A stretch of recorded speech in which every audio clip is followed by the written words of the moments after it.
क्या हुआ दर्पण? तुम पूरे सेरेमनी में इतने एक्साइटेड थे और अब तुम्हारा मुंह लटक गया।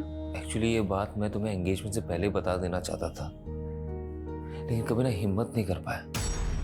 लेकिन अब लगता है कि अगर चुप रहा तो इस रिश्ते को आगे नहीं बढ़ा पाऊंगा। ऐसा क्या हुआ है दर्पण?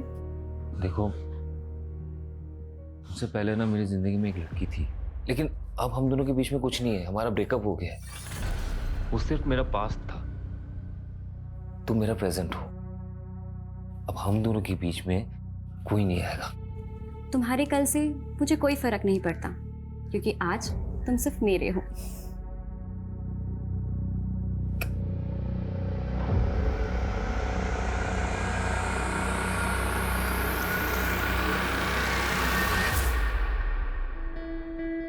अरे वाह,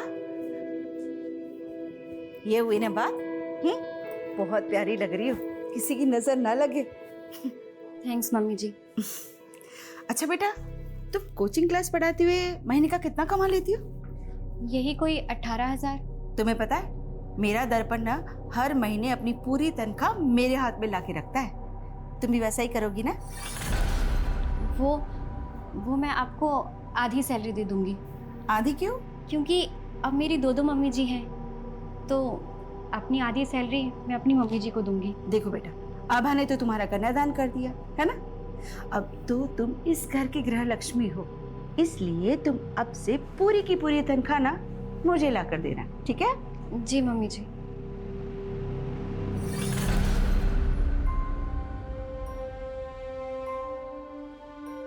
मानसी, मम्मी थोड़ी पुरानी ख्यालात की है, उन्हें तुम पॉजिटिवली लो। ये लो कुछ पैसे, तुम ये अपने घर वालों को दे देना। लेकिन मैं ये पैसे उन्हें नहीं दे सकती। क्यों नहीं दे सकती? मैं कोई गैर हूं क्या? अरे उनका दामाद हो। मैंने उन्हें प्रॉमिस किया है कि मैं आपको हमेशा खुश रखूंगा। प्रॉमिस किया था ना? हाँ, चलो इसे रखो और अभी स्माइल कर दो प्लीज प्लीज प्लीज प्लीज।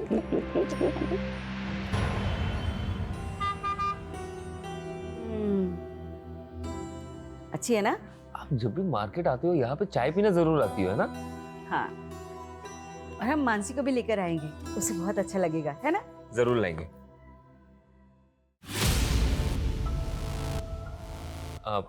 माँ आप चाय पियो, मैं बस 1 मिनट में। यहाँ पे क्या कर रही हो? तुम्हें देखने आई थी। तुम मुझे बुला सकते हो पर मैं नहीं। क्यों पीछा कर रही हो? तुम्हें पता है ना मैं शादीशुदा हूँ। मेरे पापा के गुस्से की सजा मुझे मत दो। बातों का अब कोई फायदा नहीं खोमो। मैं अपनी शादी से खुश हूँ। तुम सिर्फ मेरे थे, मेरे हो और मेरे ही रहोगे। मैं तुम्हें किसी और के साथ नहीं देख सकती। प्लीज सीन क्रिएट मत करो, रियली सॉरी।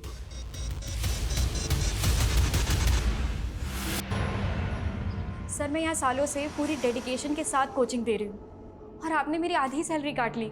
देखो मानसी, तुमने अपनी शादी के लिए 10 दिन की छुट्टी ली थी, तब मैंने 1 पैसा नहीं काटा। लेकिन उसके बाद तुमने यूपीएससी एग्जाम के लिए और 15 दिन की छुट्टी ले ली। लेकिन सर, ये छुट्टी तो आपने ही मुझे खुद दी थी और कहा था कि एग्जाम की तैयारी मैं अच्छे से करूँ। हाँ दी थी, क्योंकि मुझे लगा था कि तुम अच्छे रैंक से पास हो जाओगी तो यहाँ ज़्यादा से ज़्यादा स्टूडेंट्स आकर तुमसे पढ़ेंगे। लेकिन तुमने तो एग्जाम भी क्लियर नहीं किया। अब मेरा फ़ायदा नहीं होगा तो मैं तो पैसे काटूंगा ही ना। अरे मानसी, अपनी शादी में इनवाइट नहीं किया मुझे, अब तक नाराज हो? Naman please stop bothering me.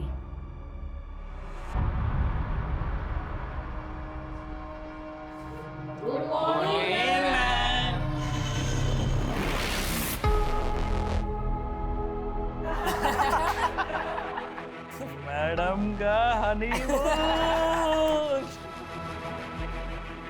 Yuvraj, Prateek, Newton का थर्ड लॉ पता है क्या है? मैम, न्यूटन का थर्ड लॉ? न्यूटन का थर्ड लॉ है every action there is equal and opposite reaction. गंदा सोचोगे तो गंध ही मिलेगी। ये रहा तुम्हारा तोहफा और मुझे भी मेरा तोहफा मिल जाना चाहिए, समझे? दर्पण, मैं खाना बना रही हूँ। I will call you back. माँ, बाबा और दीपक तो शादी के फंक्शन में गए ना, तो फिर खाना किसके लिए बना रही हो? तुम और मैं है ना। मानसी, तुम्हें पता नहीं है क्या? स्पेशल नाइट है, शादी के बाद हमारा पहला वैलेंटाइन है। मैं इन सब डेज पे बिलीव नहीं करती। तो क्या हुआ? मैं तो मानता हूँ ना। देखो, मैंने ना तुम्हारे लिए एक सरप्राइज प्लान किया है। पर दर्पण,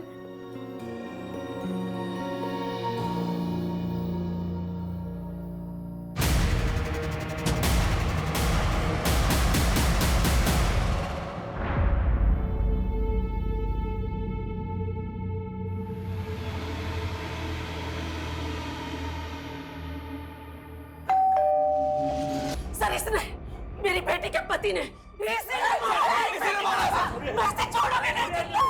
इसने मेरी बेटी को मारा। मैं इसे छोड़ूंगी नहीं।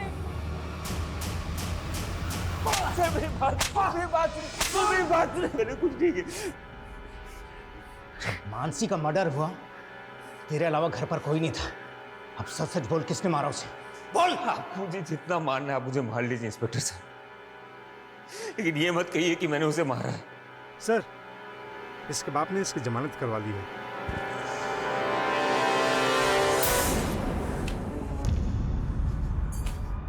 दर्पण, मेरा बच्चा।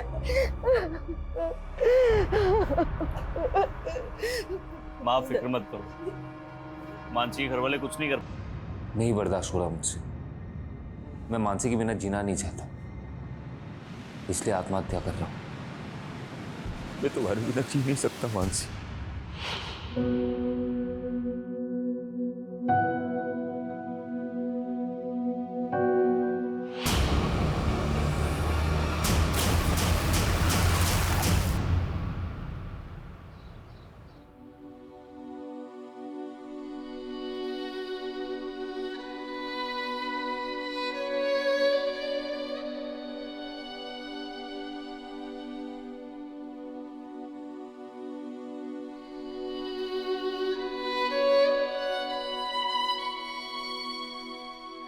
दस साल हो गए हैं जब से ये दोनों गए हैं ना, जैसे जीवन की खुशियां ही चली गई। इनकी कमी तो पूरी नहीं की जा सकती सुधा, लेकिन आज दीपक की सगाई है, उसकी खुशियों के लिए तो हमें जीना ही होगा ना।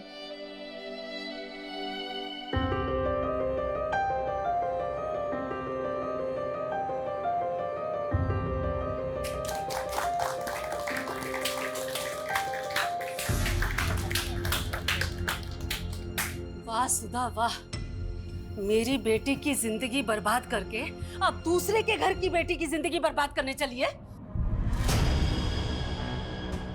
तुमने अगर अपनी बेटी खोई है ना, तो हमने भी अपना बेटा खोया है। अगर तुमने पहले ही हम पर भरोसा किया होता ना, तो ये दिन नहीं देखना पड़ता। भरोसे के लायक हो तुम लोग, हाँ?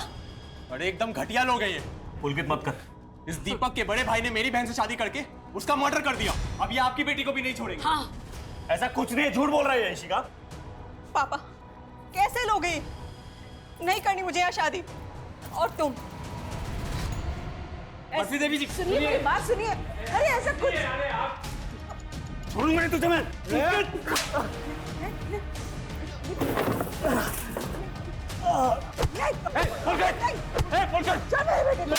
मेरे बेटे को मारा तूने। पुलिस बुलाओ।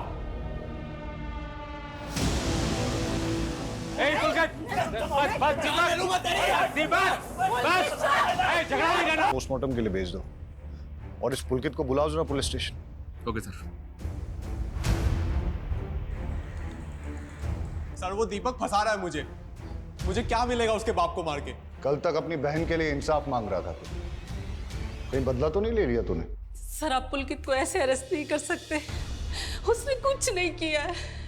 वो कल शाम से घर पे ही था सर। देखिए, वो हम पता करेंगे कि कल शाम को वो कहाँ पे था। हमने वार्निंग देकर छोड़ा था उसको जब उसने दीपक की पिटाई की थी।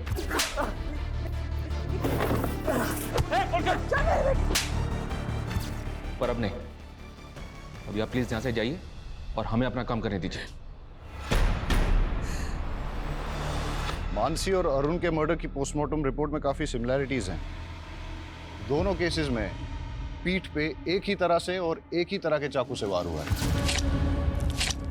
और दोनों ही मर्डर वेपन्स पे फिंगरप्रिंट्स नहीं है। मतलब साफ है सर, ये कातिल ने ग्लव्स पहन रखे हों। क्राइम सीन पे मेन लॉक को तोड़ा गया है, फिर लूट हुई है। लेकिन कोई भी अननोन फिंगरप्रिंट डिटेक्ट नहीं हुआ है। अच्छा सर, मानसी केस में पुलिस की थ्योरी थी कि ये काम किसी गैंग का हो सकता है, लेकिन ऐसे किसी गैंग का अभी तक पता चला नहीं है। और अरुण के केस में भी कोई क्लू नहीं मिल रहा है। दोनों ही केसेस में या तो क्रिमिनल एक ही है, या अगर अरुण का कत्ल किसी और ने भी किया है तो उसने मानसी के मर्डर केस का मॉडस ऑपरेंडी कॉपी किया है। लेकिन अरुण के केस में किसी ऐसे इंसान का पता नहीं चल रहा जिसकी अरुण के साथ या अरुण की फैमिली के साथ कोई रंजिश हो, सिवाय मानसी की फैमिली के। और ये पुलकित भी कुछ भी नहीं होगा। ये मानसी के मर्डर केस में दर्पण प्राइम सस्पेक्ट था, जिसने कि सुसाइड कर लिया था। मैं तुम्हारे बिना जी नहीं सकता मानसी। लेकिन उसके बाद पुलिस की सस्पेक्ट लिस्ट में एक कोमल नाम की लड़की थी, जो कि दर्पण की एक्स गर्लफ्रेंड थी। हाँ सर, लेकिन उस पर कोई आरोप साबित नहीं हुआ था। और सोचने वाली बात यह है कि 10 साल बाद वो अरुण का कत्ल क्यों करेंगे? अगर हमें अरुण के कत्ल और मानसी के मर्डर केस को जोड़ के देखना है तो हमें मानसी मर्डर केस के हर साक्ष्य से पूछताछ करनी होगी। मैंने हाँ भा, तुझे अभी भी अपनी बेटी की ही पड़ी है? अरे मैंने तो अपना बेटा, अपनी बहू, अपने पति तक को खो दिया है। तुझे याद है, हम दोनों ने अपने बच्चों के लिए कई सपने देखे थे। वो सब एक छलावा था। मेरी बेटी की हाय लगेगी तुझे, और तुझे तेरे किए की सजा जरूर मिलेगी, देख लेना। मतलब ये सब कुछ तेरा बेटा? उसे अंदर भेज के ये मत सोच लेना कि मैं झुक जाऊंगी। उसे तो मैं छुड़ा ही लूंगी, लेकिन तुझे कहीं का नहीं छोड़ूंगी, याद रखना।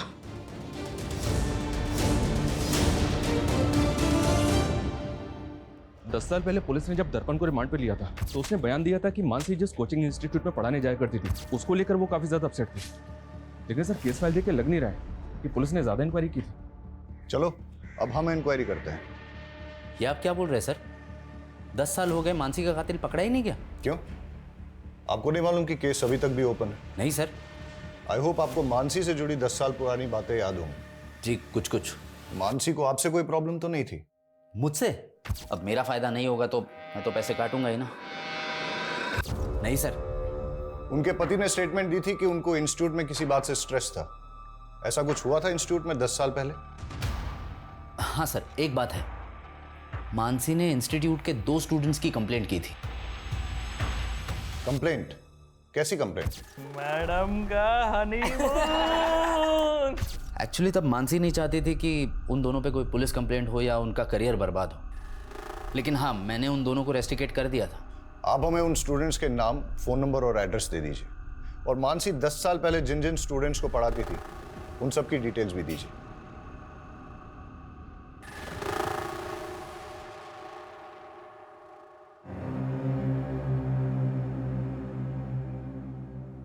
मम्मी, ये लो, दवाई खा लो।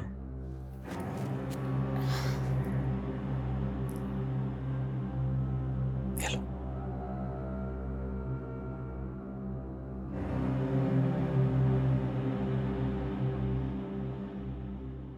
मम्मी, मुझे लगता है ना, इस घर में मनुष्यत का दाग लग चुका है। हम एक काम करते हैं, इस घर को बेच देते हैं और कहीं और जाके फिर से नई जिंदगी की शुरुआत करते हैं। Mummy, mummy, mummy, mummy, mummy, अब ठीक? मम्मी,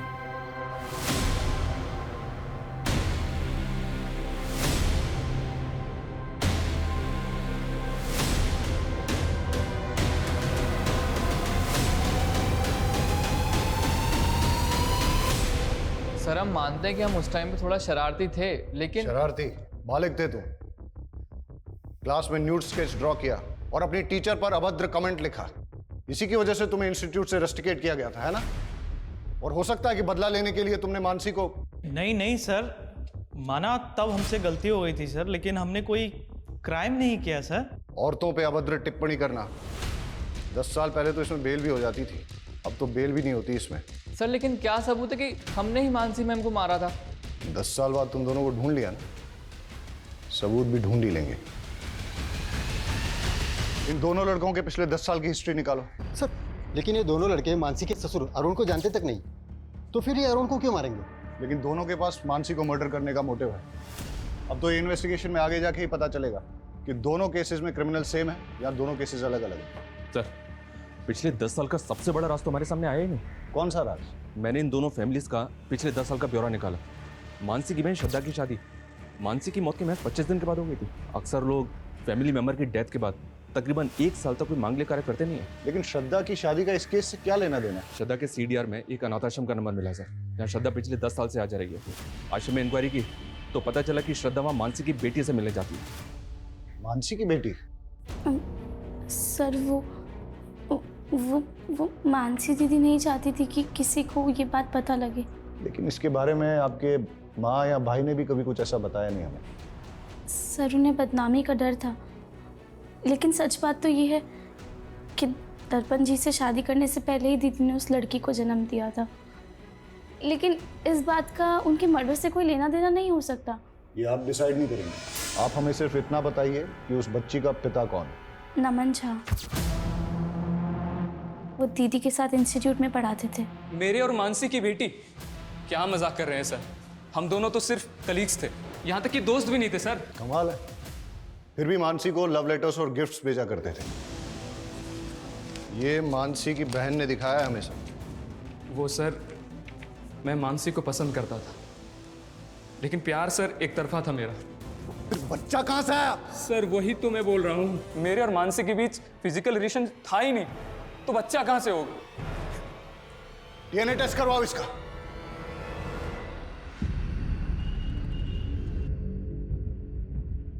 मैंने तुझे बोला था ना, इस दर्पण से दूर रहना। फंस गई ना पुलिस के चक्कर में। पापा ये सब कुछ आपकी वजह से हुआ है। आपने क्यों मुझे और दर्पण को शादी नहीं करने दी? उसकी वजह से उसे मानसी से शादी करनी पड़ी और मुसीबत में मैं फंस गई। डोंट वरी बेटा, बेटा भले ही मैं पावर में नहीं हूं, लेकिन फिर भी इतना पावरफुल हूं कि तुझे छोटी मोटी मुसीबत से निकाल सकूं। अबॉर्शन करने से मना कर दिया। इसलिए दीदी भी टेंशन में थी, तो हमने श्रद्धा को मामा के घर भेज दिया। हम सोच ही रहे थे कि उस बच्ची का क्या करें, तभी मानसी का मर्डर हो गया। मैंने अपनी छोटी बेटी के दाग को छुपाने के लिए अपनी मरी बेटी के नाम का इस्तेमाल किया। कहीं ऐसा तो नहीं कि आपने मानसी को इसलिए मरवाया ताकि उसके साथ साथ आप अपने किसी काले कारनामे का राज भी दफन कर सकें? हम मानसी को मारने के सपने में भी नहीं सोच सकते सर। उसे दर्पण के घर वालों ने मारा है, ये बात मैं आपको लिख कर दे सकती हूँ। सर ये मानसी मर्डर केस में इतने सारे सस्पेक्ट एक के बाद एक हमारे सामने आए, लेकिन मानसी के भाई बहन और माँ के अलावा किसी का भी अरुण से कोई कनेक्शन नहीं मिला। सर हमारा खबरी इस केस में लूट करने वाले गैंगस्टर्स की इन्फॉर्मेशन निकाल रहा था, तो एक प्रोस्टिट्यूट से उसे पता चला कि एक हिस्ट्री शीटर उसका रेगुलर कस्टमर था और उसने नशे में उससे कहा था कि 10 साल पहले किसी नेता ने उसे सुपारी दी थी। कौन सा नेता? सर ये तो पता नहीं चला, लेकिन सर कोमल का बाप भी नेता था। भले ही मैं पावर में नहीं हूं, लेकिन फिर भी इतना पावरफुल हूं कि तुझे छोटी मोटी मुसीबत से निकाल सकूं। और 3 साल पहले उसकी डेथ हो गई। और वो हिस्ट्री शीटर कौन है? सर बबलू नाम है उसका, मारपीट लूटपाट के केस में कई बार अंदर आ चुका है। उठा के लाओ इस बबलू को। नहीं सर, मैंने कोई सुपारी नहीं ली थी सर। हमको सब पता है, तेरा वो नेता कमलेश चौधरी के कार्यकर्ताओं के साथ उठना बैठना है ना। अब बता, किसकी सुपारी ली थी और किससे ली थी? हाँ सर, मैंने सुपारी ली थी, पर वो मुझे नेताजी ने नहीं, उनकी बेटी ने दिया था। ये रहा तुम्हारा तोहफा और मुझे भी मेरा तोहफा मिल जाना चाहिए।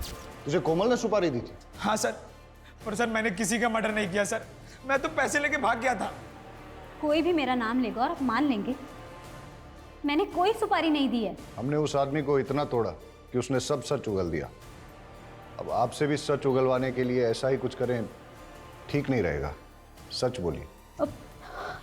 हाँ, मैंने दी थी सुपारी, पर सर उसने मानसी को नहीं मारा, वो तो पैसे लेके भाग गया था। जिस रात मानसी का कत्ल हुआ उस रात आप कहाँ थी? देखो मानसी, दर्पण आज भी मुझसे ही प्यार करता है। ये बकवास करने आई हो तुम यहाँ पे? अब सच तो तुम्हें स्वीकार करना ही पड़ेगा। डाइवोर्स दे दो दर्पण को। तुम्हें दोबारा मुझसे मत कहना, निकलो यहाँ से। लेकिन मैंने मानसी को नहीं मारा सर, मेरी गलती सिर्फ इतनी है कि मैंने दर्पण से प्यार किया।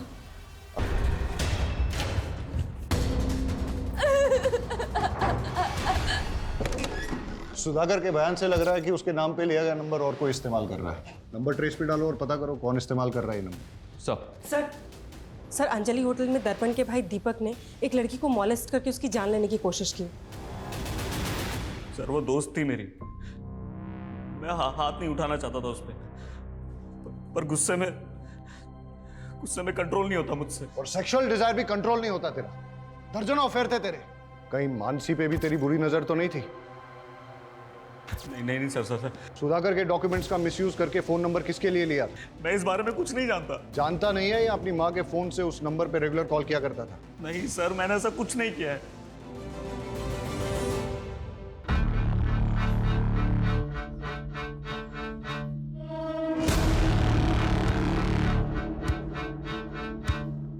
वेटर,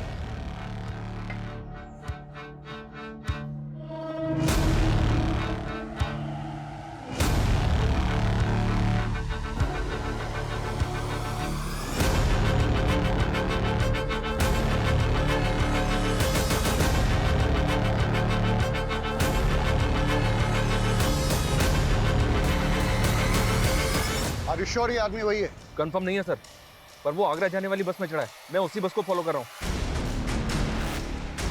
मैं उस बस के रूट वाले स्टैंड पे हूँ। मैं बस पे चढ़ता हूँ, तुम बस को फॉलो करो। Okay sir.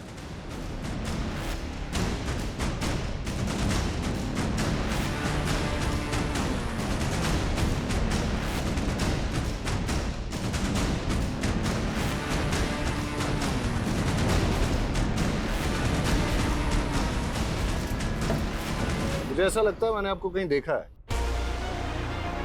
जी नहीं, मैं तो आपको नहीं जानता। अब मेरा स्टॉप आ गया है। Excuse me.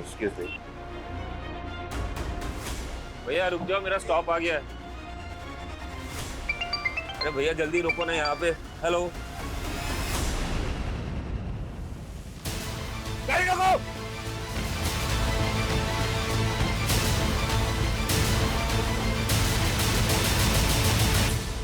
बहुत शातिर चाल चली तूने दर्पण। मानसी के मर्डर केस में तुझे फांसी ना हो जाए, इसलिए अपना नाम और पहचान बदल ली। तेरी गर्लफ्रेंड कोमल ने हमें सब कुछ बता दिया है। सारे फसाद की जड़ तो वही है ना सर। मैं कोमल से बहुत प्यार करता था, उससे शादी करना चाहता था। मेरी माँ जब हमारे रिश्ता लेके उसके घर पे गई तो उसके बाप ने मेरी माँ की बहुत बेइज्जती की और ये मुझसे बर्दाश्त नहीं हुआ। तो मैंने कोमल को छोड़ के मानसी से शादी कर ली। लेकिन आए दिन कोमल मुझे ये एहसास दिलाती रही कि वो मुझसे कितना प्यार करती है।